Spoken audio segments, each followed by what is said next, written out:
Good evening, Mayor Pro Tem and Commissioners. I'd also like to say good evening to City Management and Administration, the department heads that are here, and certainly good evening and welcome to the members of the public that have joined us. And forgive us for running a few minutes late as we were in executive session and just came in from that. So we ask your forgiveness on that, but we'll begin tonight's meeting with a word of prayer and honoring our flags. Please pray with me. Heavenly Father, thank you for the many blessings that you give us. Thank you for this community. We pray for your wisdom and your guidance as we discuss the city's business this evening. And we thank you for the privilege it is to live and work and serve here. We ask that you would pour your blessings out on our community, and we would be quick to thank you. And I pray these things in the name of Jesus. Amen. Join me in honoring our nation's flag. I pledge allegiance to the flag of the United States of America and to the republic for which it stands, one nation under God, indivisible, with liberty and justice for all. I salute the flag of the state of New Mexico, the symbol of perfect friendship among united cultures.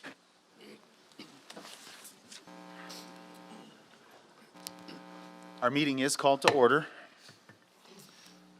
Ms. Reyes, would you call roll, please? Commissioner Madrid? Here. Commissioner Casals? Here. Commissioner Elliott? Here. Mayor Pro Tem Bryant? Here. Commissioner Garza? Here. Commissioner Rowley? Here. Commissioner Paula? Here. Commissioner Burns? Here. Mayor Morris? Here. Thank you, Ms. Reyes. Appreciate that. Next, Commissioners, is approval of the agenda, and I am aware of one removal, if I may, and it is in the consent agenda. It's item number 8. Needs to be removed from tonight's agenda, if that's all right. Are there any other recommendations to rearrange or remove any of the items? Well, I'll make a motion to approve the agenda with removal of number 8. Okay, thank you. We have a motion to approve the agenda, Second. and that came from Mayor Pro Tem, and we had a second from Commissioner Garza. Commissioners, please vote.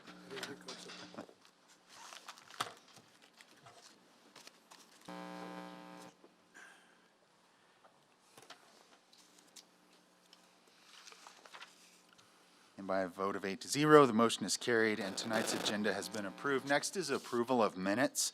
We have 2 sets of minutes to look at and consider for approval this evening. The first is the minutes from Thursday, November 18th, regular commission meeting on Thursday, November 18th. Those minutes are in your meeting packet, and I assume you've had a chance to review those.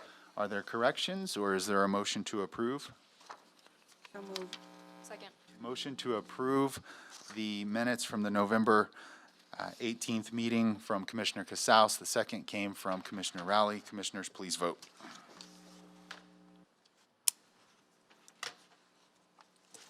And the vote is 8-0, and the motion is carried. Next, we have the minutes from the December 2nd regular commission meeting. Those minutes also are in your packet. If you've had a chance to review those, is there a motion to approve? So moved. Second. Motion to approve the December 2nd minutes from Commissioner Garza, and the second came from Commissioner Elliott. Commissioners, please vote.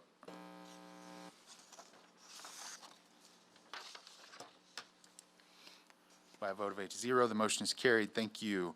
Next is recognition of visitors. We would like to recognize all of the visitors that are here with us this evening, and we look forward to hearing from you when we reach the point in the agenda that you're here to share with us about. We do not have anything planned in proclamations, awards, and presentations. I believe Ms. Melanson does have one. Okay. Thank you for that, Ms. Melanson. Over here. Thank you, Mayor Pro Tem, and Commissioners. I was pleasantly surprised last month during the DFA Annual Budget Conference that the City of Clovis was awarded the 2021 Directors Award. Comments made by our analysts, the quality of their reports has been and continue to remain consistently high. They require minimal guidance during the reporting process and are open to recommendations. Taken necessary steps in correcting our audit findings to minimize additional findings. We work well with other entities to help them meet the needs to the same standards of excellence. We have provided training, worksheets, and tracking information, and we, of course, attend all of DFA's trainings.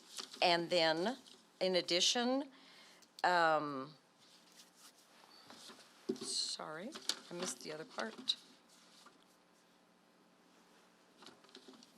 There was another section. And also, we have been instrumental, Mayor, in proposing legislation that would support local economic development efforts, thereby increasing our GRT revenue base.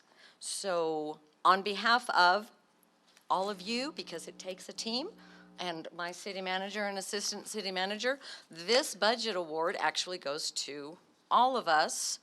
And DFA would like a picture with the governing body for the newsletter that will be distributed in the Roundhouse. Very So, exciting. Well, we'd thank like you you for all sharing to- this news with us, and Yes. thank you for what you do, and well put. It takes a team, and we have a fantastic team in Clovis, so Yes. great job to you and your team, and what an honor.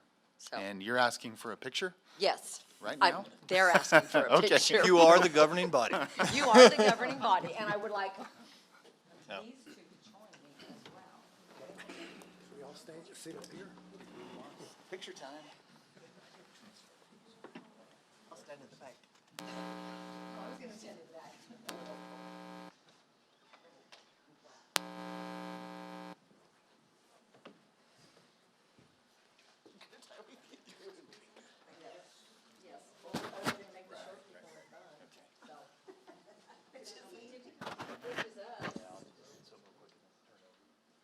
Can we all do it this way?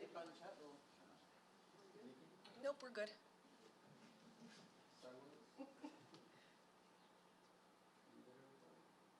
I did. Okay. That is wonderful recognition. Thank you. Thank you.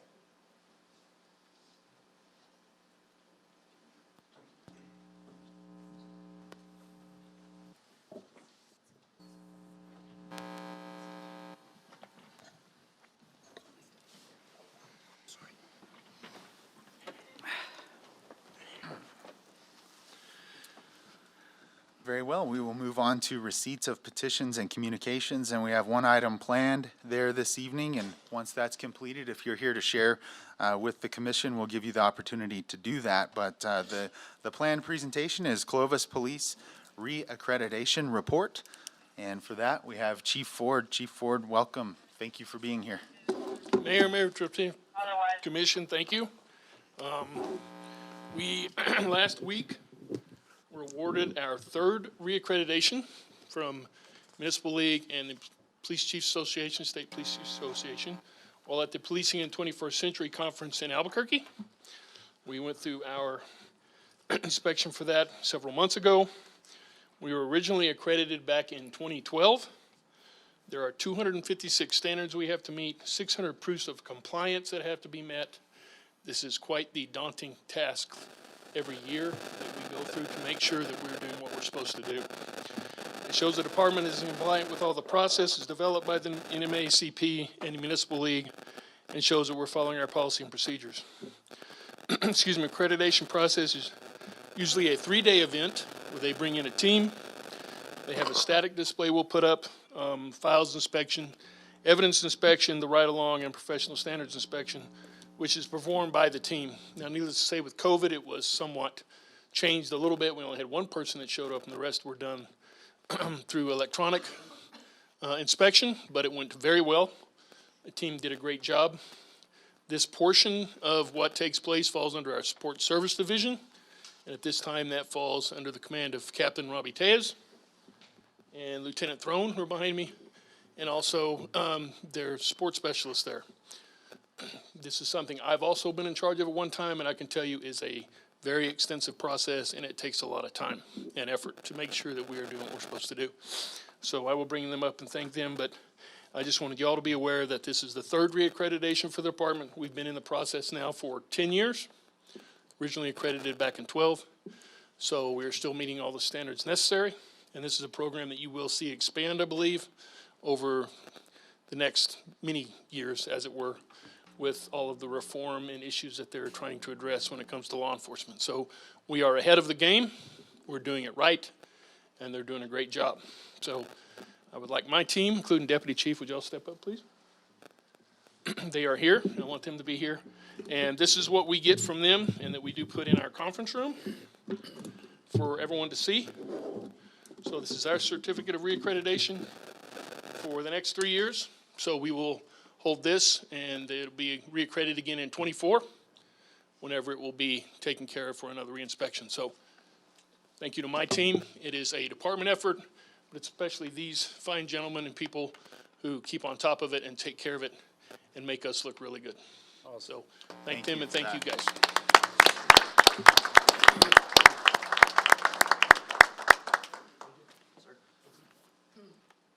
Thank you, Chief Ford, for presenting that, and gentlemen, thank you for your work on this. Thank you for, as you said, being ahead and doing it right. I appreciate that very much. Well, we appreciate you guys and appreciate your support. Yeah, Thank you. Thank you. Thank you, sir. Thank you. Chief. Oh, Mr. Howell. Thank you, Mayor, Mayor Pro Tem, and Commissioners. And I know that Chief Ford kindly asked us not to do this, but because he did that, I'm going to do this. Come on up, Chief.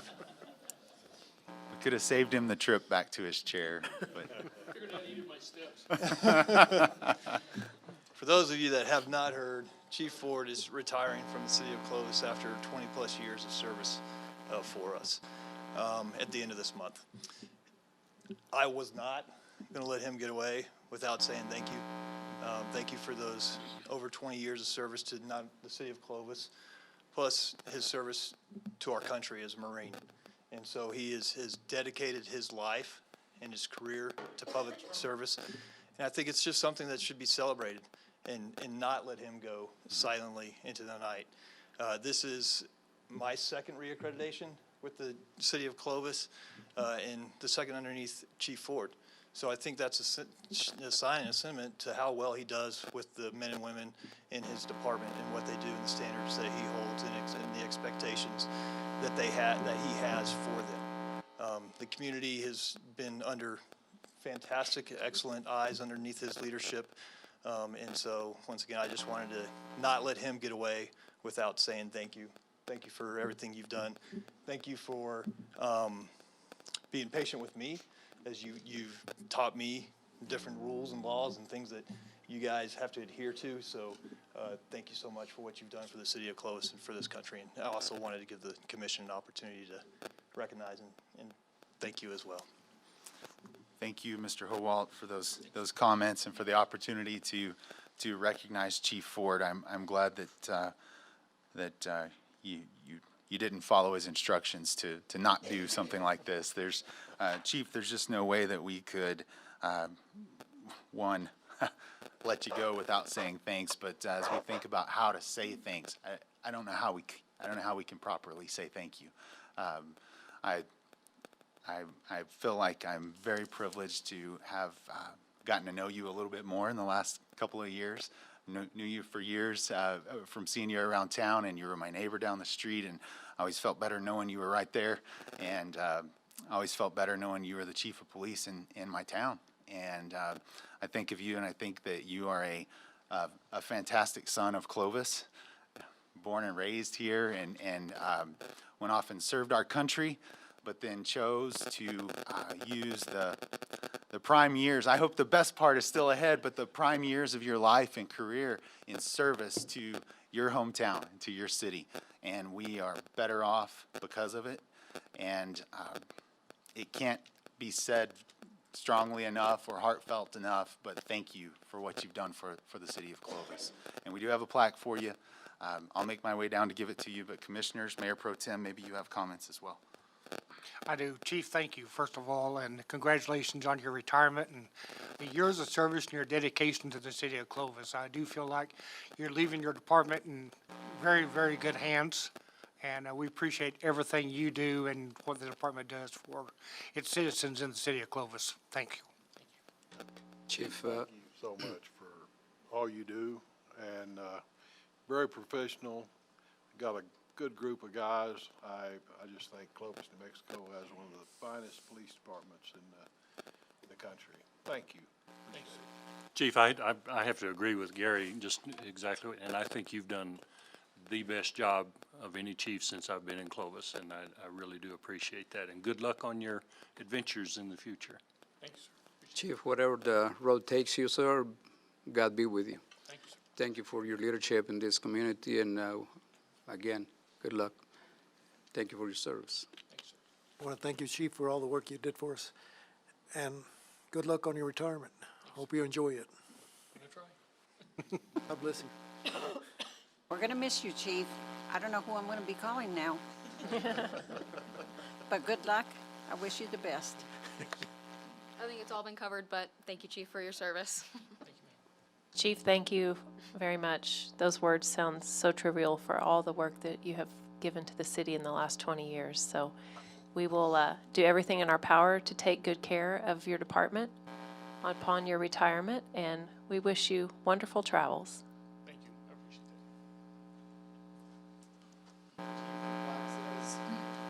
that. With the heartfelt thanks of a grateful community, and that is certainly the case. Thank you. Thank you so much, sir. Appreciate you.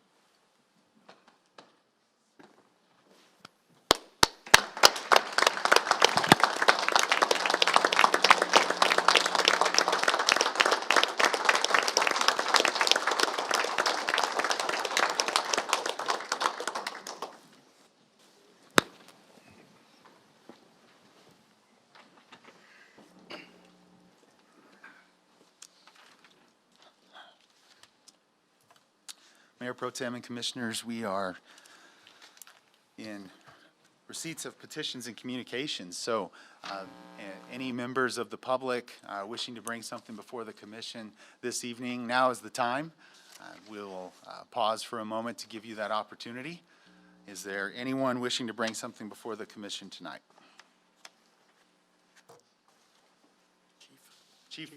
Chief Nolan. Yes, sir.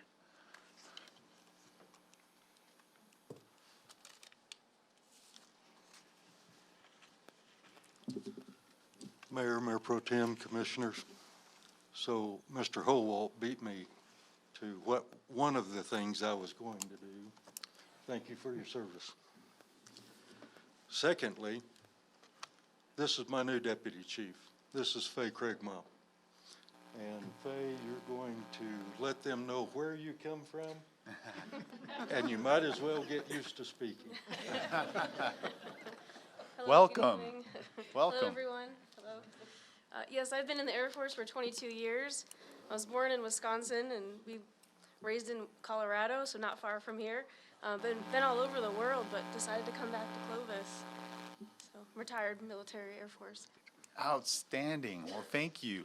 Thank you for joining the team, and Chief, thank you for introducing your deputy chief. And I love the story. Went all over the world, but chose to come back to Clovis. Yeah. Welcome back. Thank you. Well, we're glad to know you. We look forward to getting to know you better and working with you. Thank you. Yes. And also, I may be putting my city administration on the spot, but I think I seen an email right before I left my office. We do have an interim police chief now, or effective on Doug's departure. That is accurate, Chief Nolan. We do have an interim police chief, and it is Deputy Chief Roy Rice will be serving as our interim chief. Thank you. until I the- believe there was a release you for on that. There was a release on that today. Is that Yes, there right? was. Yeah. Well, thank you, Deputy Chief Roy Rice, now or soon to be interim Police Chief Roy Rice. We appreciate you, sir. Looking forward to working with you. Thank you. Chief Nolan, appreciate you. Thank you, Chief. Yeah. Is there anything else you need? Very well. That was great. Exciting news on the new deputy chief in the fire department. That's a great story. Sure is. Members of the public, anyone wish to bring something before the commission this evening? Very well. We will then move on, commissioners, to the consent agenda. And if you remember, we removed one of the items. I'm sorry, can we pause? We're getting some feedback that must be distracting to this end of the dais. It's distracting to me. Was there maybe something we could do? I think maybe your mic, My mic? maybe. You want me to turn it off?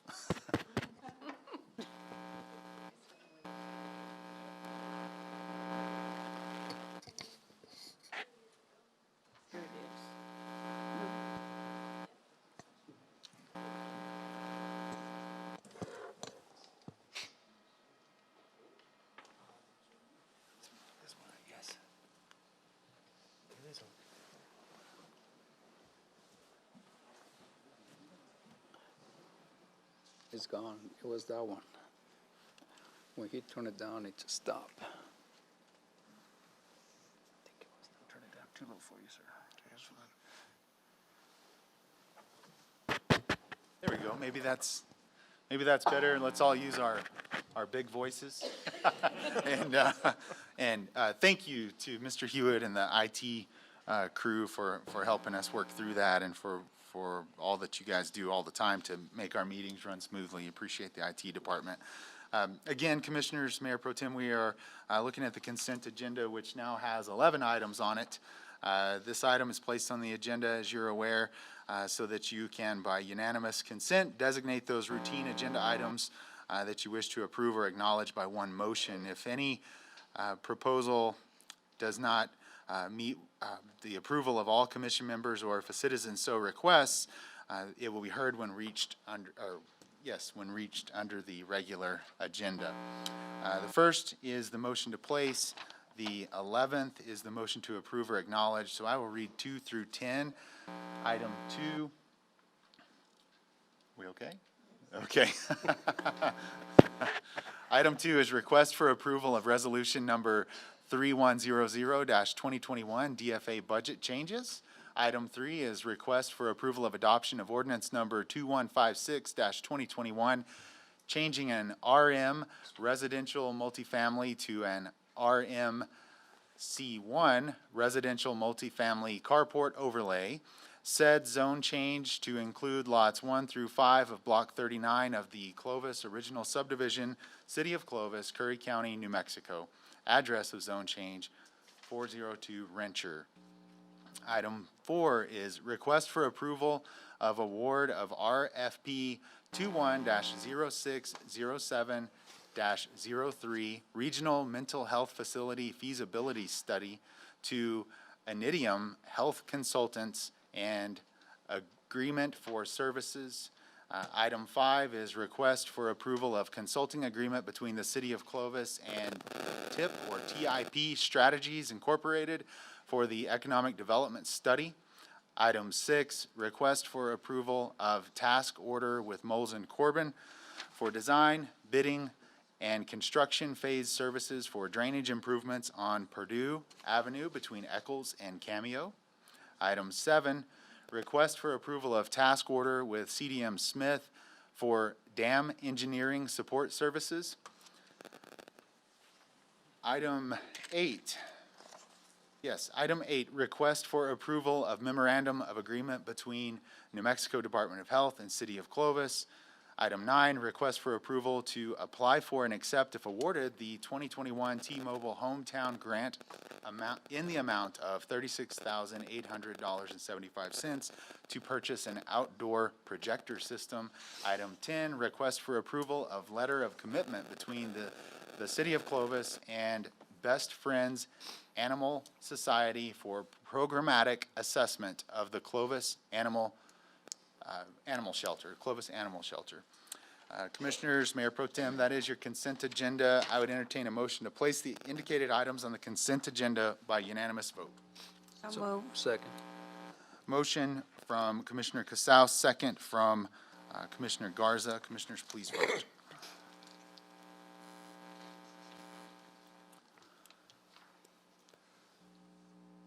Vote is unanimous, and the items have been placed on the consent agenda. I would now entertain a motion to approve or acknowledge all items on the consent agenda.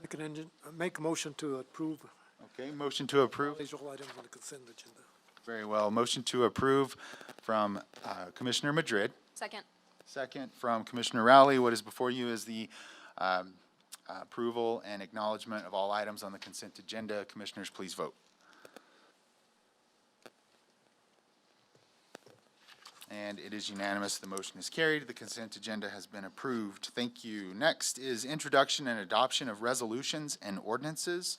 3 items there. The first is request for approval of adoption of an ordinance number 2155-2021, changing an RS7 residential single family to an RM residential multifamily. Said zone change includes lots 2 of block 1 of the Sunset Acres subdivision, City of Clovis, Curry County, New Mexico. Address of the zone change is 3317 Cherry. And to advise on this, Mr. Chancho?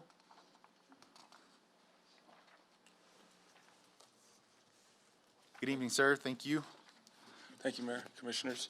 On this subject, a public hearing was conducted before the City of Clovis Planning and Zoning Commission on December 8th, 2021 at 3 p.m., right here in this building.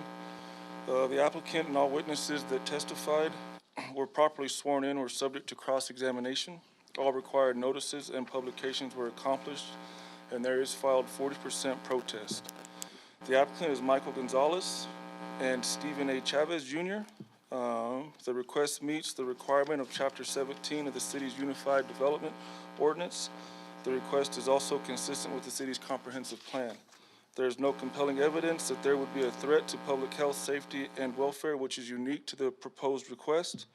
The Planning and Zoning Commission voted 3-4 to deny the rezoning of 3317 Cherry, Clovis, New Mexico 88101, from RS7 residential single family to RM residential multifamily. Thank you for that, Mr. Chancho. We may have questions for you. Okay. Appreciate that. No problem. So, Mr. Morris, the hearing took place at Planning and Zoning. We're not having a hearing here tonight. Thank you, Mayor Pro Tem and Commissioners. No, we're having a hearing. Final Yeah. action always rests with the City Commission. Okay. And since you inquired, I'd just add that the protest petition was lawfully filed, and it contains the requisite number of signatures. I think it requires 20%. It has 40%. Okay. So what that means is tonight's vote, in order for the zone change to pass, has to be by a 3/4 majority. So 6-2, 7-1, or 8-0. Otherwise, the measure would fail. Okay. And I'm not sure if there were a number of people that spoke on the issue at Planning and Zoning. I know the applicants are seated in the back, and I believe some of the people who signed the protest petition are here as well. Okay, so we may have folks from the public that want to share with us on this topic, but they'll do that under oath in a hearing that we will need to commence. Doesn't need to be a public hearing. I'm sorry, maybe I Oh, misspoke or okay, misunderstood the okay. question. All It right, just needs very good. a standard item in front of the commission. Great, all right. Thank you for that, Mr. Morris. Appreciate that. So, Commissioners, Mayor Pro Tem, we have this item before you. What questions or comments do you have pertaining to this? Or should I check to see if there's someone from the public that would like to share with us? Let's go that direction first. Okay, yep, great. If you're here to speak to us on this item, perhaps the applicant? Yes, sir, please. Yes, Mr. Gonzalez, come on up, please. And, My name's Michael Gonzalez. very good. Can And, you give us your address for the record, please? It's 1905 Miller Drive, Clovis, New Mexico. Thank you, sir, appreciate that. The floor is yours. And if I could I approach and show you some drawings? Sure, if you have something for the commissioners to Yes. look at, please. These are stuff that we recently done, buildings that we built, and these are plans for the proposal at 3317 Cherry. Okay, very good, thank you for that. So, commissioners, if you didn't hear Mr. Gonzalez, he has photos of work that he's done as well as design concepts for what he's proposing to build at the locations? Yes, sir, that's correct. Okay. All right. Very good. And then we've built all over town also. That's just the recent ones that we've done. Okay. Thank you very much. And I understand you've handed us designs, but can you kind of describe, you're going to build it's how many multifamily structures? Okay, what we're trying to do is build we're gonna utilize as much of the land as we can to put on, some fourplexes. There'll be a 2-bedroom, with master bath and a half bath. And, what we're looking for is, mainly, military personnel. Okay. You know, so a roommate style type of building. Very good. All right. Thank you for that. Mayor Pro Tem or Commissioners, do you have questions for Mr. Gonzalez at this time? What will the rent be on these properties? Well, we're looking probably, what the going rate in that area would probably be is between $1,000 and $1,100. Thank you. And from what I understand, with talking to business leaders in town, there's a need for this. I mean, if we want our city to grow, we got to have the housing. If we want our city to grow, there's going to be more traffic. If we want our city to grow, it's going to come with noise. Okay, thank you for that. Mr. Gonzalez, we don't have, we do have more questions. Yes, Well, Commissioner I don't have a Casals. question. I just have a remark. I passed by there, and the apartments or houses that he's planning on building, I think would really benefit the area. I know that I hear on a daily basis where there's no apartments, no places to rent, and that is a lot of open space there. And I've seen some of his homes that he builds, and they're beautiful homes. They're really nice. This is not going to be a low-income apartments, and I think this would really benefit the community. Okay, thank you for those comments. Commissioner Casals. Anyone else? Commissioner Mayor, Paula? I've seen your drawings, and they are lovely.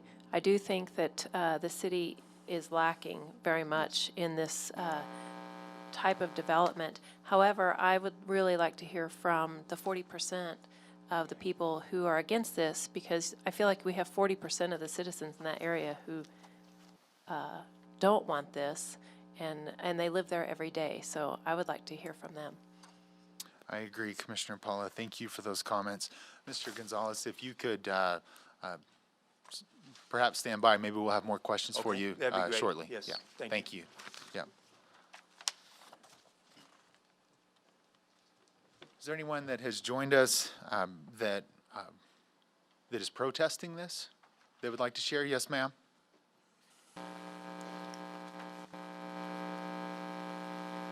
We're happy to hear from you. If we could just have your name and address for the record, and then we'll give you the floor. Judy Morrow, and I live at 3324 Cherry Drive. Okay. Okay.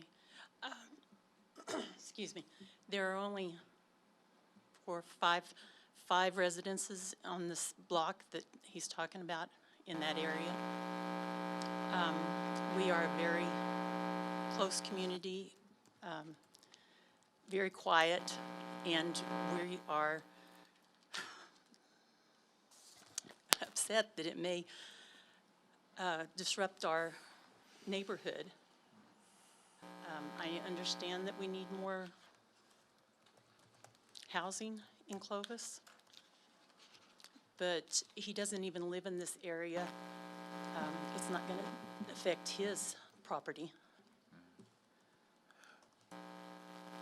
I don't know what else to say. Well, It's no, just- thank you we're for just- those comments. I guess I would just ask, in your opinion and from your perspective, owning property on that street, how is it that you would expect that duplexes or fourplexes would hurt the situation there?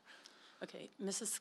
Casas, I'm sorry, said that she went by that area. We have lots of apartments across Yano from us. And there's a lot of traffic, which I realize that's going to be a problem. Right now, to get on or to come downtown, we have to go 2 blocks south, then come back north to get back on Main Street, because it's hard to get on Prince Street and it's hard to get on Llano. And that's the only way we can get off of our little cul-de-sac. Okay.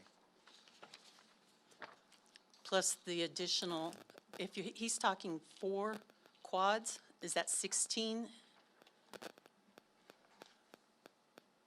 Is that understand that it's- 16? I don't know. I didn't.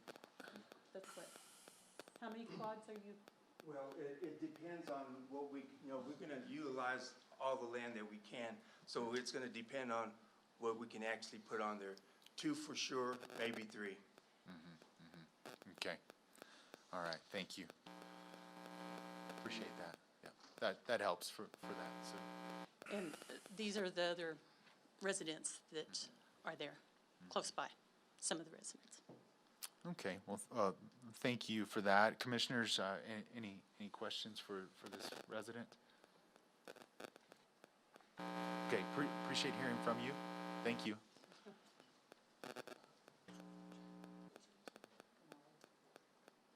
Is there anyone else here that wishes to speak to the, yes? Mayor Brumfield, it's good to see you. Thank you. Mayor Pro Tem, Commissioners, I come tonight to really to kind of go over just a quick report on real estate. I am in my 5th time as president for the Clovis Board of Realtors, but I have 2 more weeks and then I am not going to have a 6th term. So, but I just kind of wanted to tell you, and it goes along with this, and for the record, I am not involved with Mr. Gonzalez at all. I have nothing to do with the property. I have no, I'm not the listing agent or anything like that. I'm just here to tell you we are in dire need of housing. I pulled up on the record our MLS. Right now, what we have on the market currently to sell, which we used to average about 400 to 450. This was just a very few short years ago. Right now, today, we have 69. And that's at a bottom of 18,000 and it goes up to 650,000. I called around to some property management companies today and doing with the ones that I'm broker of as well. We have a 99% occupancy rate. And the only reason it's not 100 is because we do have to get them cleaned and the turnover that you see. When I was mayor is when we did the transition for the new special ops mission that we have. And our housing got really, really tight, if you remember. And that was an issue with the Air Force. They went to bat and were able to get, I believe, 600 or 700 new housing out there. But if we want to continue to grow and we want to continue to make sure that we are, where we need to be with housing, then we need to look at all the options that we have. I understand the residents that, they're concerned, but there was a street that was put in out at, where Sandstone out there by, right east of Mesa. That's all residential in that circle. Right in the middle was a street of duplexes, in the middle of a single-family, dwelling. And if you go out there, you can go out there and take a look at it. And so there were some concerns with that. And so what we did, we met with the owners.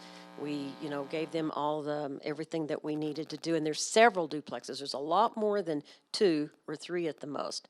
And they were, worried about the traffic and worried about that. And it did not present any other major problems, and it benefited, a lot of people to be able to rent. There's nothing to rent. I can't stress that enough. There's some housing going up right now over by Sandia's school, and it's it's in residential, but it's next to some other apartments. They're not even finished yet, and there's 16 units, and there's already a waiting list to where once they're finished, I believe they're going to be full. And so, I hate to get the military still coming in. I think it's critical that we have housing, and I personally think that it does help a community. It helps a subdivision. It does not hurt property values. That's on when we did the limestone over there in the middle of the single family residence. If anything, it really helped the values. And I understand what they're saying on traffic and things like that, but you know, I don't even know what the answers are to our traffic on Prince Street. I mean, or I call, how many times, where's Justin? How many times, I don't know how many times I call Justin when I'm sitting at Commerce and Prince Street. Justin, how many times do I call you when I'm sitting at Prince Street and Commerce for the traffic? 17. I have him on speed dial. But anyway, but our market, you know, just to kind of give you a report from last year to this year, last year, we sold units of 636 units. This year, we're already up to 817. We're over about a 15% increase. The average price last year was $184,000. This year, we're at 201. So that's what supply and demand does, you guys. I mean, it's gonna drive the prices up because we don't have enough supply. And so that's what happens to rent. Everybody talks about, you know, our rent's so expensive and everything, but if you don't have the rentals, I mean, it's definitely macroeconomics, which is supply and demand. So, I think that wherever they go in town, we need more rentals, and we need economic development, and we need, you know, to really push it. When you have a new development, when you have a new house, that dollar turns 7 times in the community. So just, you know, that's a huge benefit. Gross receipts tax on a $300,000 new house that the builder has to pay is, well, 8% of that. So that's each time that a house or a duplex or a fourplex is built. So, so just giving you a report on real estate, and also, you know, just saying that we do need rentals. Wherever they go, we need rentals. And I think that's, you know, there's right west of that street, there's several duplexes over there. So, but I understand, you know, your situation, but please know that we're kind of in a desperate situation. When you have 99% occupancy, that's pretty tough. So, any questions of me or? I have a question. Mayor Brumfield? Yes. Is there a lack of land for sale in Clovis that is zoned residential multifamily? There is, absolutely. It's hard to find them. And then, again, sometimes like out on 14th Street, they did zone some land out there. But then the lots are a lot more expensive. And so it kind of depends on, you know, where you can find it. But no, it's hard to find. So are you saying that to purchase land that's for sale in a residential multifamily area is more expensive than purchasing land in a single family? No, area? no, I'm not. I'm just saying that some of the land that's available right now in a multifamily area are more expensive. And then the thing is, I mean, you know, when you have multifamily around it, and then you have commercial right up next to it, it's a little different. And so you kind of have to just go and find places that you can build multifamily. And I think that's why the builder up there by Sandia School, there happened to be a little track right there. And so they're able to put some rentals there.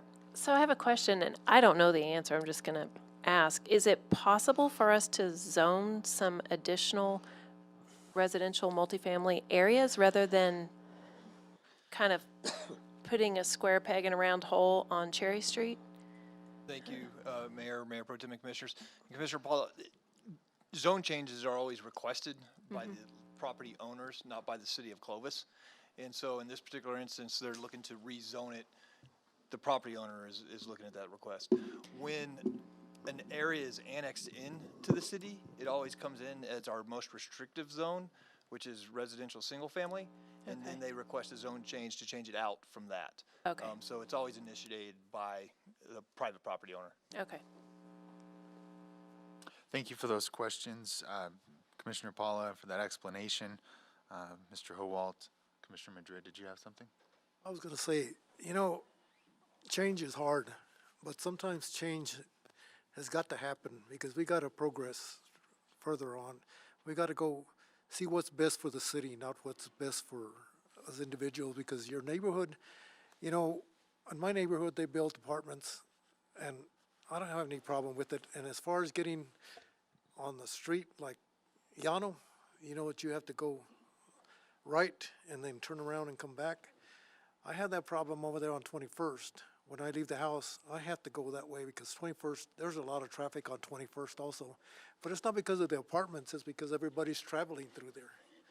So I think change is hard, but it has to happen sometimes. Appreciate those comments, Commissioner. And one thing about new construction always brings up value in a neighborhood. So if new construction goes into an older area, it will bring up people's values. And, you know, actually where I live, there was an assisted living that went across the street from me. You know, it was in a larger type house, and I don't know if they had to change that zone or not, and I think there were some concerns of traffic and all that. It was never a problem at all.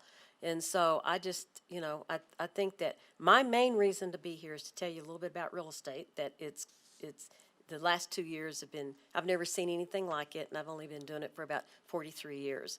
And so, and I've just never seen anything like this. So, you know, if we want to continue to work with the military and get them here and work with economic development and your retail, you know, I was able to talk to some people that want to bring in some new retail, and I told them about our new thing that you guys did, which, by the way, thank you. That was awesome. So, you know, it's just something to think about. It's our traffic is what it is, and I just really wanted to give you a report on where we are with housing. Well, we appreciate you doing that. Appreciate the real estate perspective and the report and the good info. Thank you, Mayor Brumfeld. Okay, thank you. Commissioners, you know, the information about the need for housing, the need for rentals, I mean, that's valid. That tracks with everything that I've heard and that you're hearing. In this case, I think this is a difficult decision for you because you have homeowners that, you know, they've purchased property and enjoyed life on a street where, you know, it's a single family zone, and that, you know, that's been the expectation. And sometimes there is the need for change, and oftentimes that is uncomfortable. However, in this case, you have 40% of the neighbors speaking up and saying, I don't care for that. And I mean, on a normal situation, on a zone change, do we normally see that high of a protest? Mayor Pro Tem and Commissioners, honestly, since sitting here, this is the highest protest I've seen that I can recall. So I, you know, thanks, Mr. Howald. And, you know, so, I mean, I just think that we've got citizens of our city, you know, exercising their right and participating in the process and saying that they protest. So it's just important that we listen to them and listen to their concerns about this, all the while being aware of the fact that we need, you know, we could benefit, the community as a whole could benefit from these rentals that Mr. Gonzalez proposes to put up. All of that to say, this is a tough one. Any more comments or perhaps questions for those that are protesting? I would like to hear more from the public, whether it's pro or against it. I mean, 40% protest, and we only have one person talking about it. I would like to have some more people talk about it. Agreed, Commissioner Garza. I would too. Is there anyone else that's protesting that would like to share their perspective and thoughts?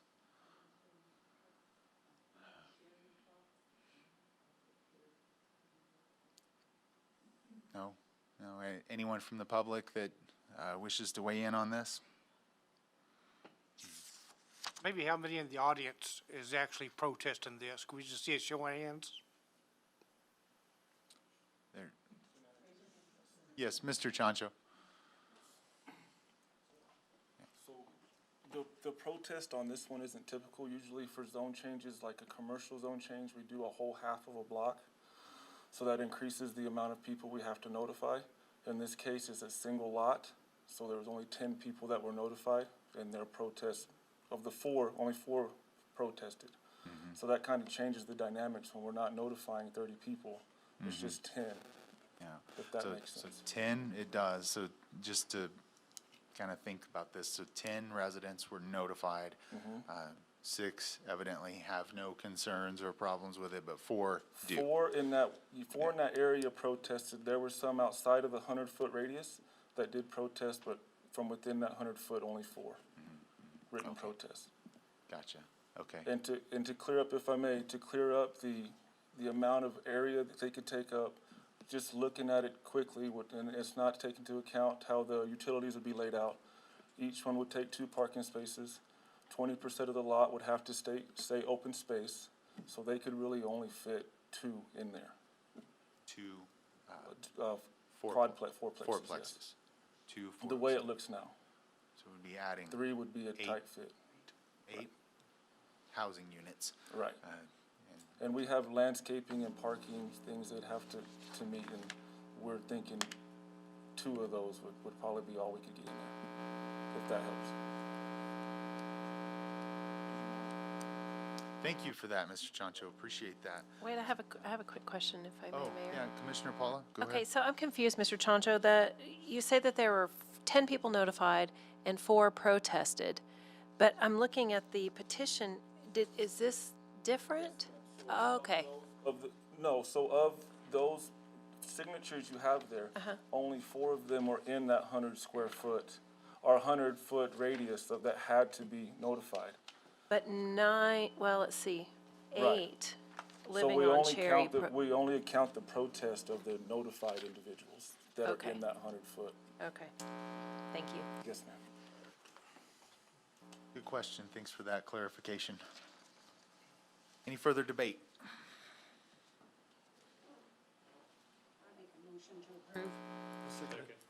Okay, we have a motion to approve from Commissioner Casals and a second from Commissioner Madrid. So what is before you is approval of adoption of ordinance number 2155-2021, which would change this residential single-family to a residential multi-family zone. Is there further debate? Mr. Morris, what were the parameters on the vote due to the high protest? We need, At least 6 to vote in favor for it to pass. very well. All right, commissioners, please vote.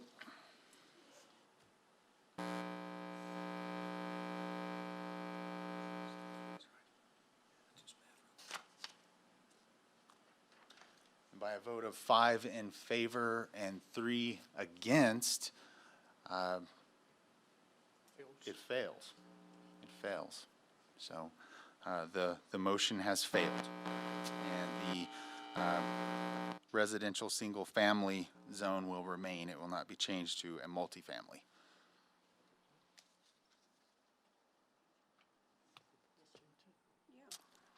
Very well, commissioners. Thank you to those that shared with us on this. Commissioners, we will move on in the agenda to item 2 under introduction and adoption of resolutions and ordinances. Item 2 is request for approval of adoption of ordinance number 2157-2021 relating to outdoor dining on the sidewalks in the Central Business District, amending code section 12.04.140 and creating new code section 12.08.070. To advise on this, City Attorney, Mr. Morris. Thank you, Mayor. So this is the outdoor sidewalk dining ordinance that was introduced at the November 18th Commission meeting.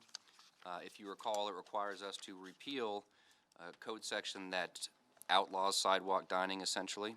And since that time, Ms. Burrows has actually found 2 other portions of our code that we would probably have to amend or repeal. One prohibits obstructions in sidewalks, the other speakers on sidewalks. So we'll play with those and make sure that they are contiguous with our ordinance. The ordinance was cleaned up by Commissioner Paula and by Ms. Burrows. A couple of stylistic changes were made, and there was some changes on packet page 105 to paragraph M that describes the boundaries of the right-of-way dining area. And then it was suggested, I believe, by Commissioner Paula to remove subsection J. So on packet page 105, you will see a red line strike through subsection J. Other than that, it's the same form of ordinance that was presented to you in November. I know that this ordinance is requested by Ms. Pellegrino-Spear, who wasn't at that meeting. She is here this evening, so I don't know if she has any comments. But other than that, I'm happy to stand for any questions, and this is before you for final adoption. Appreciate that. Thank you, Mr. Morris. Commissioner Paula, would you like to speak to this, given that it sounds like you had some input on it? What are your thoughts? Well, when I believe Ms. Pellegrino Spear first mentioned outdoor dining, I was thrilled with the idea. That's one of the things I enjoy when I go out of town. Not necessarily on days like yesterday when the wind is blowing 70 miles an hour, but I think we have beautiful weather here. I think throughout the pandemic, we all kind of experienced how outdoor dining is a great addition to our community. And I would love to see the downtown area flourish with this. And so, yeah, no, I'm excited for the process.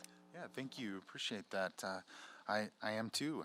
I look forward to it. I do have a question, though. We struck, or it's proposed that we would strike that line that you talked about on packet page 105, J, that says no live entertainment shall occur within the right-of-way dining area. So are we saying then that we would allow, or live entertainment would be allowed in this outdoor dining area on the sidewalks? Correct. Okay, sir. Okay. Commissioners, Mayor Pro Tem, any questions, comments, concerns? Ms. Pellegrino Spear, would you like to share with us on this? Thanks. Commissioners, Mayor Pro Tem, city officials, thank you guys for having me. We're really excited about this. I did not see the final changes, but I trust you guys have everybody's best interest at heart. But we're really excited for this. You know, having sidewalk seating, one, helps our downtown businesses in case of, you know, any reoccurrences of pandemic issues, helps them keep able to be continuously open. And it also creates a more welcoming and environment for our downtown district where people can see, one, where we do have eateries, and also gives people the option to enjoy our weather that we have about 360 days of the year. So we're really excited about it. We think that it'll be a wonderful addition to our downtown and make it a more welcoming environment for our community. I've met with a couple of the different eateries that we have downtown. All of them reviewed the ordinance that Claire had sent us about a month ago. I think the first one that got presented, and didn't have any concerns. I think our biggest challenge would be just the identification of what the cost would be for those businesses. And I think there was some already discussion about that. And I think also if we're striking the no live entertainment, I think that's not an issue either. I don't think that'll hinder it either way. I think that having, you know, the opportunity to maybe have a guitar soloist or something out on the sidewalks in those little eatery areas is always welcoming as well too. So I'm happy to stand for any questions. Well, we appreciate that. I saw that you were here. I wanted to give you the chance to share on this because I know you've worked closely with Main Street businesses on this. And so thank you for your perspective and your input. And generally, thank you for the work you're doing downtown. We have a great vibe on Main Street. Thank you, Ms. Pellegrino Spear.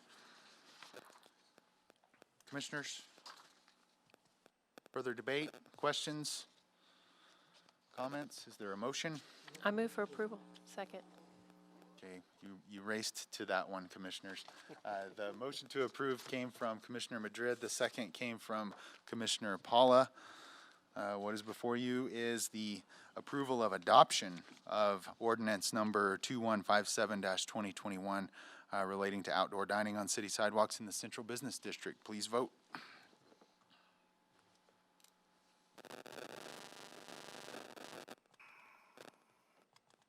And the vote is unanimous. The motion is carried. Thank you. Next item is request for approval of request for approval of introduction of an ordinance relating to the Unified Development Ordinance, amending the Cannabis Ordinance in section 17.30.020.J. And to advise on this, City Attorney, Mr. Morris. Thank you again, Mayor. So we've met in executive session, and I have advised you to make a couple of changes that are minor to our cannabis ordinance, and then one substantive change. I won't go through it all again, but as you know, we drafted the ordinance as quickly as we could before dispensaries began opening because we weren't we were unsure of the landscape and what the Cannabis Regulation Act allowed, and things weren't clear. And so I think that there has been some clarity received after we've drafted the ordinance. There's been some other ordinances drafted by other cities that have used ours and changed some things. And there's been the chance to communicate and meet with members of the New Mexico Municipal League, members of RLD with the state. And so the ordinance, if amended, and I'm pulling up the packet page now, starts on packet page 108. The first proposed change is redlined, and it's on blue lined actually in the packet on packet page 112. And that's the substantive change, and that would remove the restriction that cannabis establishments must be greater than 300 feet from any residential residential district, excuse me. That requirement by itself limited the amount of available properties for cannabis establishments by 80 or 90%. It was by far the most limiting criteria. And after further reflection and to avoid what could be potential damages to exceed attorney's fees, now with the enactment of the new Civil Rights Act in New Mexico starting July 1st of this year, I think the stakes have changed a little bit, and to protect us from potential lawsuits, we've had several threatened based on this restriction alone. I would advise removing that. I think we're safe on the remaining landmark restrictions. Many other cities that adopted ordinances after us have used some of these same restrictions for higher education facilities, churches, rehabilitation centers, et cetera. And so while there is some question about whether or not those would be upheld, I think it's pretty safe to say that we will get challenged on the residential district portion, and it could be costly if we are. So that would be my advice with the first change. The second change is actually right below that in subsection E, and it removes our prohibition on off-premises advertising signage, which I think violates the content-neutral protections that are afforded to cannabis establishments by the Constitution. I included that at the time, not knowing for sure whether or not we could, partly because of the dozens, maybe close to 100 different cannabis ordinances I looked at. That was in almost every one in every state. And so I thought it looked suspicious, but I included it because everybody else was doing it, and the landscape was so murky. So again, upon further review, I think that should be removed. And then I did clarify on subsection J, the very bottom of packet page 112, we had some questions from cannabis businesses that did not plan to ever be open to the public, just growers, and whether or not they would have to only operate from 9 a.m. to 8 p.m. I said, I don't believe that was the intent of the commission. That certainly wasn't my intent when I drafted the ordinance. So I added that to clarify that if, you can work at your establishment after hours, but you can't be open to the public from 9 to 8. And then lastly, I removed the prohibition on cannabis establishments displaying products outside of their fully enclosed building or structure. They're still prohibited from selling cannabis products, but I unintentionally, I think, made that language a little too vague, where I didn't mean to prohibit products like T-shirts and hats or posters or whatever being sold outside, because we can't do that. And so I wanted to clarify that those products can be sold, just not cannabis products, and those products are defined in the ordinance itself, and that comes from state statute. Basically anything cannabis related that you can ingest would be a cannabis product. So with that, I'm happy to answer any questions, Mayor. Thank you for that, Mr. Morris. Thank you for your ongoing work and effort with the cannabis ordinance. I think you used the phrase murky landscape. Certainly has been a murky landscape, and I think it was wise for Planning and Zoning's Planning and Zoning Commission to recommend the things that they did to us initially, and as we've had to rework it, same. And this commission, I thought, did a great job of really taking as conservative as possible approach to this new industry and this murky landscape. And I am, I argued for the 300-foot site distance from a residential zone restriction, and thought that was important for our community.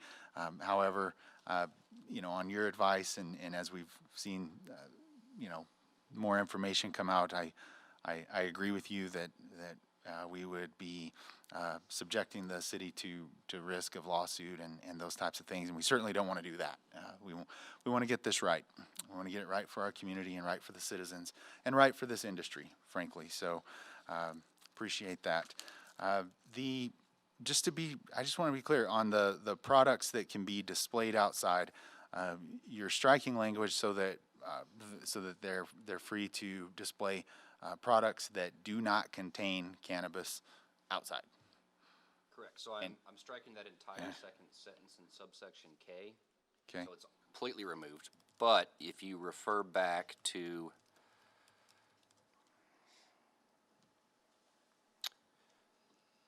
subsection F, just right above that, there shall be no outdoor cultivation, processing, curing, drying, selling, storage, or other display of cannabis or cannabis products. So that prohibition is still in there. Got it. Thank you. That's what I was looking for, just for clarification. Appreciate that. Mayor Pro Tem or Commissioners, what thoughts or questions do you have on this? At this point in time, I don't think we ever gonna get it right. There's always gonna be something that's gonna come out from the state or somebody else. I move for approval. We have a motion to approve from Commissioner Garza and a second from Mayor Pro Tem Bryant. Any further debate? Mayor Pro Tem and Commissioners, what is before you is the approval of introduction of an ordinance relating to the UDO, amending the Cannabis Ordinance. Please vote.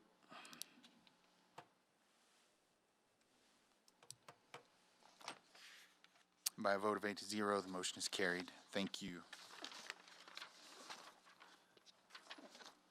Thanks again on that, Mr. Morris. Appreciate you. Next is new business. We have 3 items there. The first is request for approval of fee rate revision for the Clovis Regional Airport.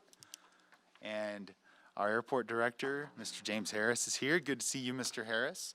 Good evening, Mayor, Mayor Pro Tem, and Commissioners. The airport is seeking to increase T-hanger lease rates and other rates at the airport. I'm also looking to add additional revenue streams with other services and products that we can offer at the airport. The main reason for the increase is to rehab our current T-hangers. They're in pretty bad shape. So with the increase of $25 across the board for T-hanger rentals, that's a potential add of $22,800 a year additional to our current revenue for hanger rent, bringing the yearly rate to $112,320 a year in revenue for just T-hanger rentals. I put together a lease rate for the region. Hopefully IT can put it up for view. Just to give everyone an idea of what's going on in our region, I've added from Portales to Las Cruces, which is 231 nautical miles.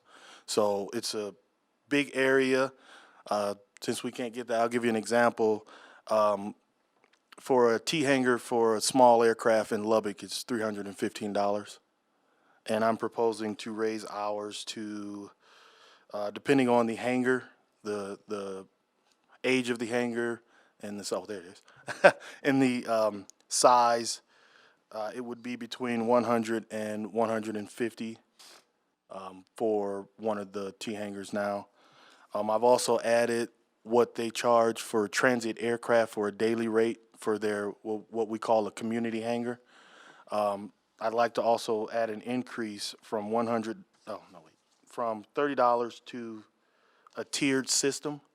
So depending on the size and type of aircraft, you would be on a tiered system from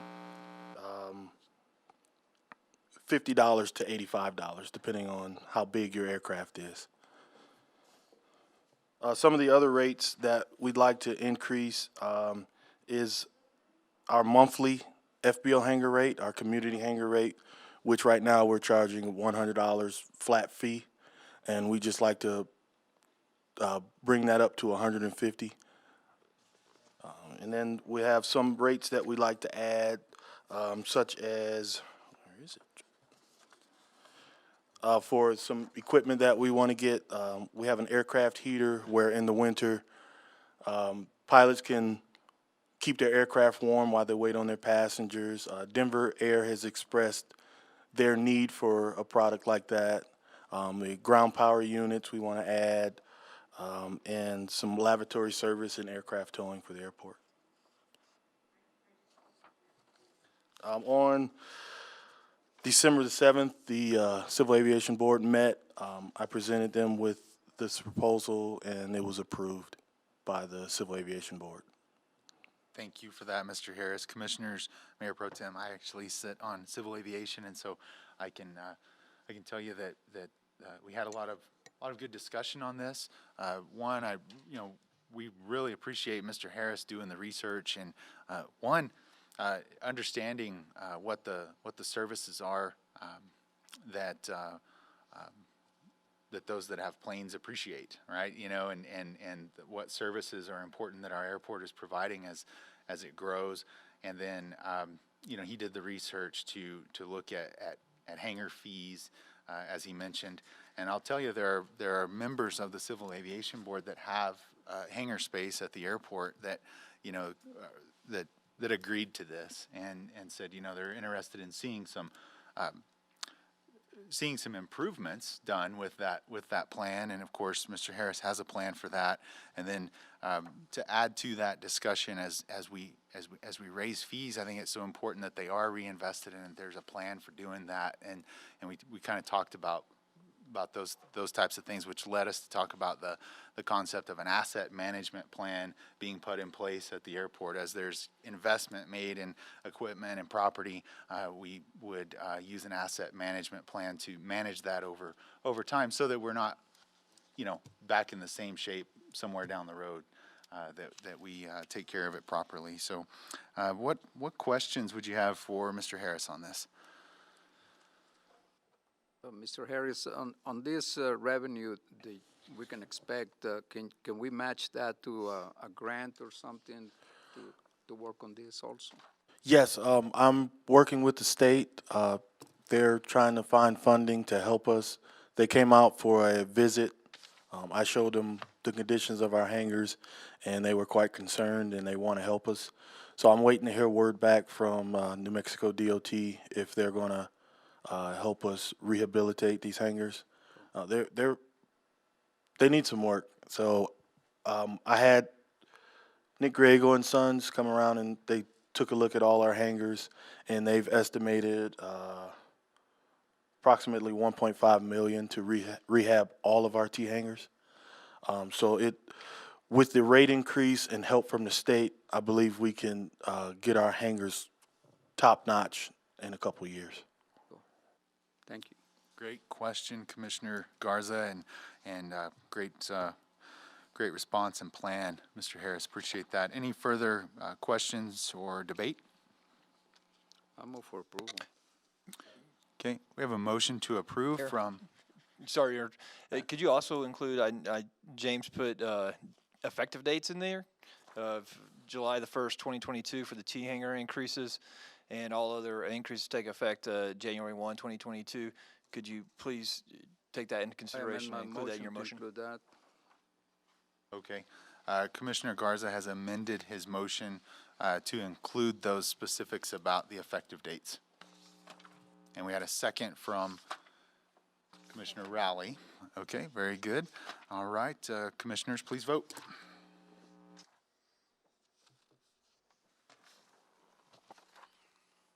And by a vote of 7-0, the motion is carried. We will move on to item 2 under new business. It is request for approval of a construction and use easement between the City of Clovis and Bulldog Properties LLC. Mr. Morris. Thank you again, Mayor. So Hamilton Auto Group, obviously we know, owns the Ford dealership on Mabry, and if you remember when Mr. Hamilton was speaking, they're looking at opening a new Hyundai dealership on their lot immediately to the west of the Ford dealership. The city actually owns a narrow strip of land between those two properties. And if you look, starting packet page 121, you can see the green strip of land between them. It's depressed. I think it's a drainage ditch. I don't know if it's in use any longer or not. But in any event, in order to, one, for safety reasons, to avoid having to go on Mabry constantly to move vehicles back and forth and employees, and two, I think for convenience reasons, they have approached us and asked for an easement so they can build a bridge across that strip of land. The bridge would be approximately where that white square is that Mr. Howalt expertly placed on page 121. I also have a reuse map Mr. Howalt gave me on 122 showing there may be some interference with sewer utilities. And then, of course, the proposed construction and use easement. You've likely noticed that it does not have the legal description, and the reason is I believe Hamilton doesn't want to go out and pay for the survey until they know that we would approve something like this. And so I left the legal description blank. Obviously, they'll have to pay for the survey and have the survey.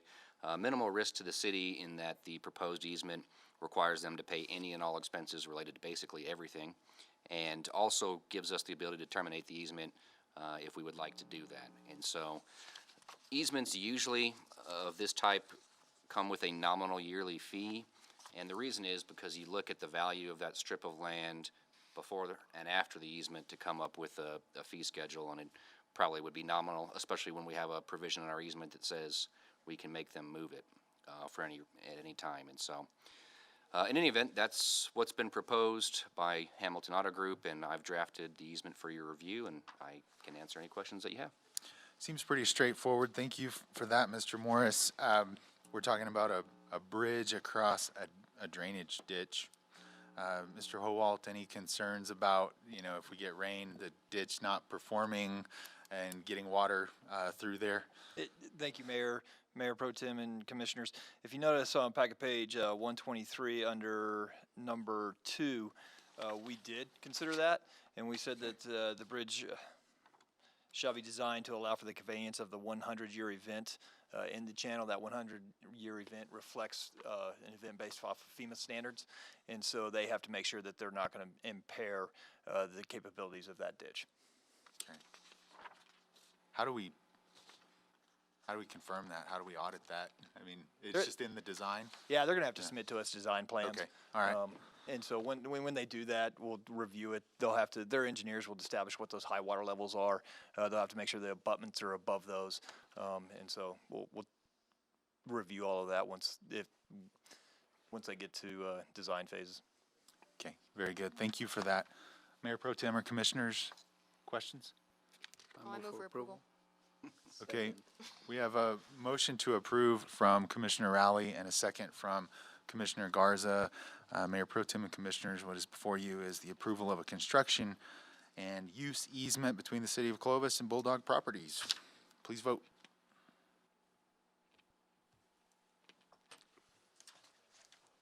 The vote is 7-0 in favor, and the motion is carried. Thank you. Item 3 under new business is request for approval of budget adjustments for the one-time non-reoccurring funds to fund items or projects not listed in the final budget. And to advise on this is Ms. Melanson. Thank you, Mayor Pro Tem and Commissioners. So we reviewed, implemented budget, have been watching revenues for this period of time, and we feel comfortable in approving these one-time non-recurring. So these are one-time funds, capital projects that are being used by the various departments that are above the budget amount that they were awarded. So I can read the list. So replacement of the North Annex chairs here. Building safety has a truck that they will be using to replace a high mileage, high maintenance vehicle. They're also looking at a remodel of the Mitchell building. The police department, a base station for the telecommunication center, also known as dispatch by some of us people. Fire department, Unit 11 ladder swivel maintenance, for Unit 3 a gearbox, and a roof replacement at Station 3. The shop department is requesting a Bosch scan tool. The parks department are trying to start a phase project of replacing the dead trees throughout all of our city parks. The Roy Walker Community Center, replacing wooden bleachers with new bleachers. The Airport Department, a truck, again, replacing a high-mileage, high-maintenance vehicle. GPU, which is a ground power unit for the FBO. The Streets Department, another truck, which will replace the dump truck that was damaged in an accident, so it's actually made a dump truck. Our ERT department, a brush rover and a walk-behind cutter. Our traffic department, 2 speed signs that will be on Gidding, north of 21st Street, one for north travel, one for south travel. All of these will come out of general fund, which amounts to $764,962. Sanitation, which will fund themselves, a mower for the landfill department at $17,000. Wastewater, which will also fund itself out of its cash reserves to replace lighting at the plant. And then we will use some of the designated cash for some of the funds. The police department, they have more expenditures, improvements in their evidence building. The zoo is requesting a tractor, and Ned-Hawk Park is requesting a 72-inch mower, so that will be an additional $74,000. And the department directors that have requested are here. If you would like to ask them specific questions about what some of these items are. I know numbers, I don't know these things. Appreciate that, and appreciate the department directors being here to possibly answer questions.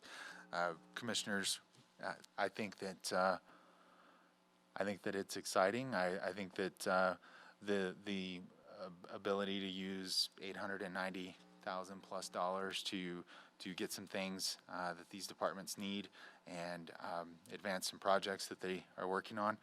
I think that that's an exciting thing and a pretty easy decision to make. And no doubt those funds are available because these departments are managing things in a way that there are cash balances in their funds. And what questions or comments do you have for either Ms. Melanson or the department directors? Mayor, I don't have any questions. I just hope everybody enjoys all of their new equipment. It's like you would think it was Christmas time. So I move for approval. Second. Motion to approve from Commissioner Paula, second from Commissioner Garza. Commissioners, please vote. Although this is not gonna come overnight. Santa By a is vote not of- coming with the. By a vote of 7-0, the motion is carried, and the budget adjustments for the one-time non-reoccurring funds have been approved. Thank you, Commissioners. And I know they all thank you for that. Yep. Glad that we could do that. We will move on then to reports of boards, officers, and committees, and we'll be right back to Ms. Melanson for the monthly investment report. Thank you again, Mayor, Mayor Pro Tem, and Commissioners.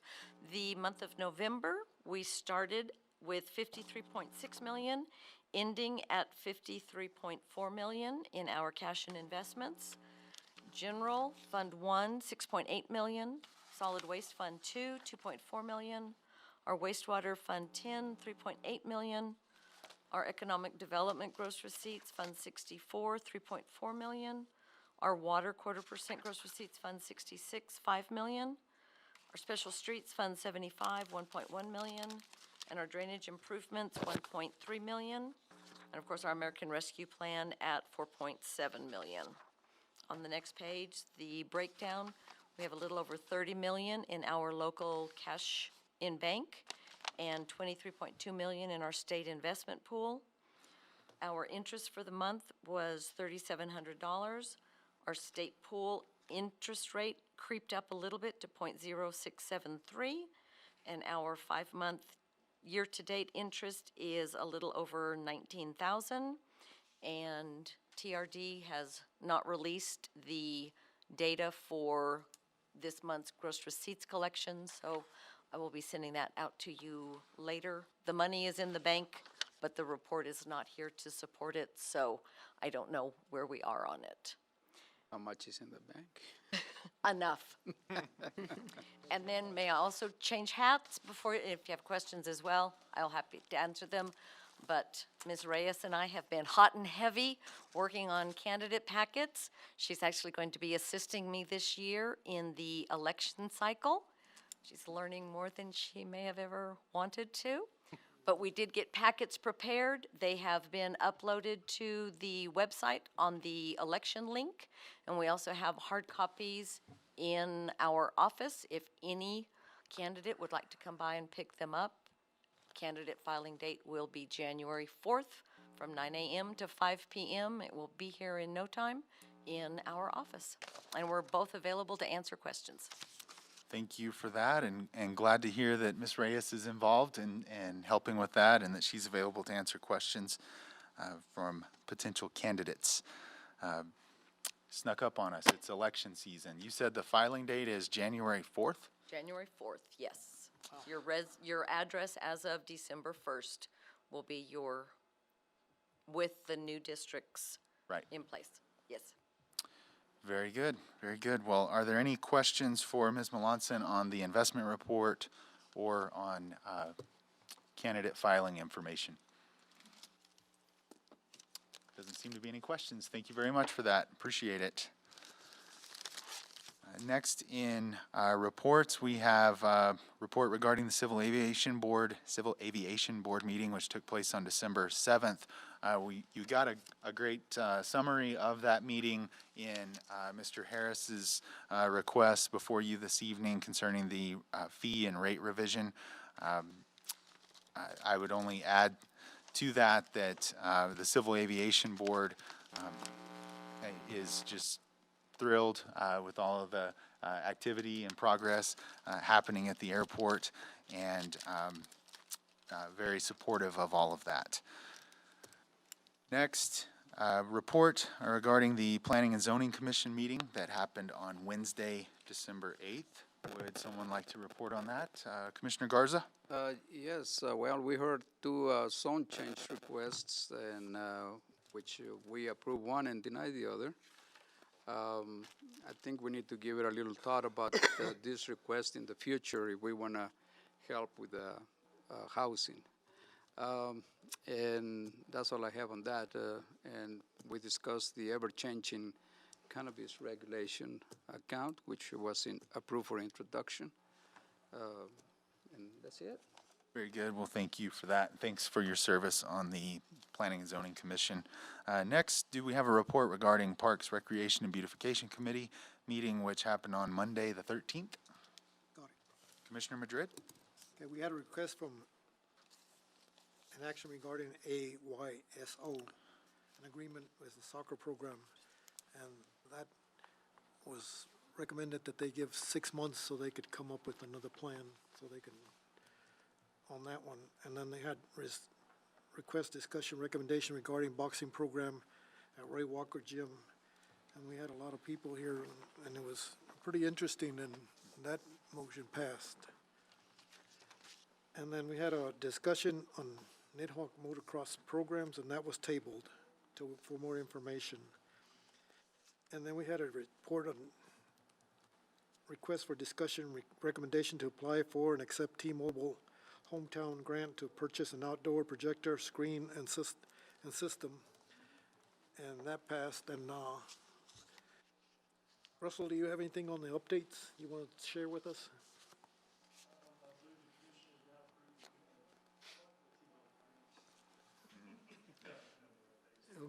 Okay, thank you.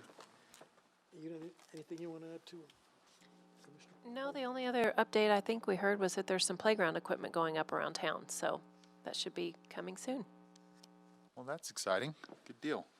Thank you for that report. Appreciate that. Next, do we have a report regarding the Public Works Committee meeting that happened on December 15th, yesterday? We do, Mayor, thank you. We discussed residential street lighting, and we're asking the state for $200,000 in capital outlay money, and hopefully that'll provide 10 street lights for MRA District 1 and 10 for MAR District 2. So that'll be a big help. Also discussed updating the roadway prioritization list, and heard updates from Mr. Howalt and also John King with Clovis Municipal Schools. And that concluded our meeting. Very good. Sounds like a good meeting. So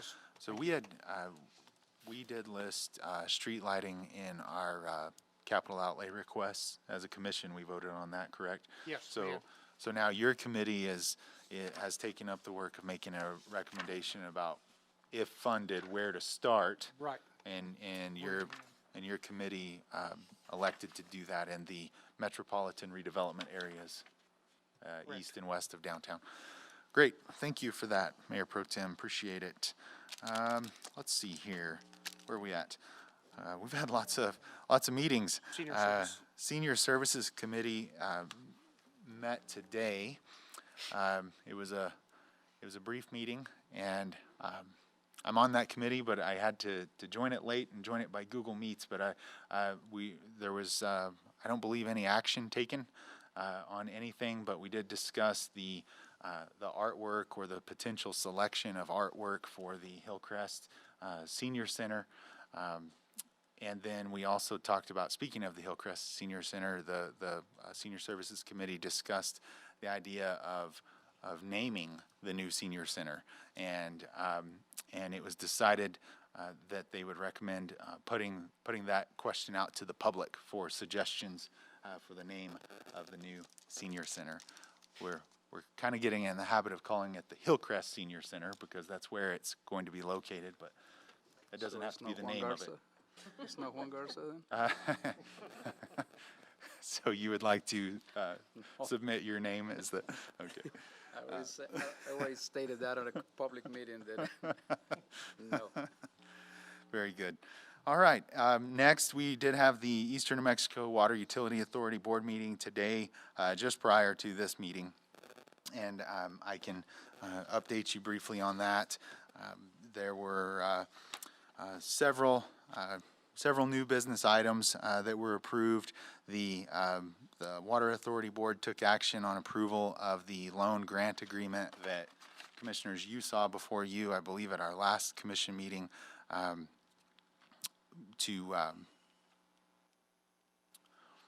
this is a water project fund loan grant agreement that the Water Authority has secured, but we as the member communities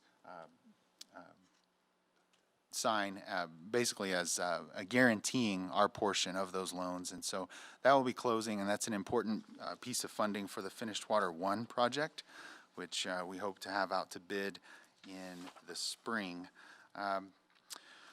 We also approved a